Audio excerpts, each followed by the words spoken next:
வீறு கொண்டு புறப்பட்டது வன்னிய பேரினம்.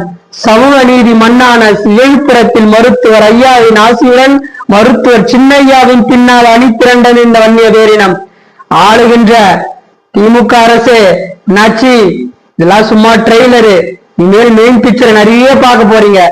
இனியாவது எங்க அண்ணன் கூறியது போல எங்களுக்கான இடஒதுக்கீட்டை கொடுத்து விடுங்கள். இல்லையேல் அடுத்தது சிறை நிரப்பும் போராட்டம். அதுக்கும் நீங்க ஒத்து வரலனா 10.5க்கான இடஒதுக்கீட்டு ஆணையை மருத்துவர் ஐயா மற்றும் மருத்துவர் சின்னையா பொற்கரங்களில் நீங்கள் தருமுறை சாலை மறியல் அப்படின்னு எங்க அண்ணன் அறிவிச்சிருக்காரு. இனியாவது இந்த வன்னிய இனத்தை வஞ்சிக்காமல் எங்களுக்கான 10.5 கொடுத்துருங்க. இந்த வன்னிய பேரினத்தை கல்கொண்டு எரிந்தால் கலங்கி போகின்ற குலத்தில் இருந்து நினைச்சிருக்கீங்களா? துப்பாக்கி குண்டுகளை துச்சமென கருதி நெஞ்சில் வாங்கிய கூட்டம் இந்த வன்னிய பேரினம். இனியாவது எங்களுக்கான உரிமை எங்களிடத்தை கொடுத்து விடுங்கள்.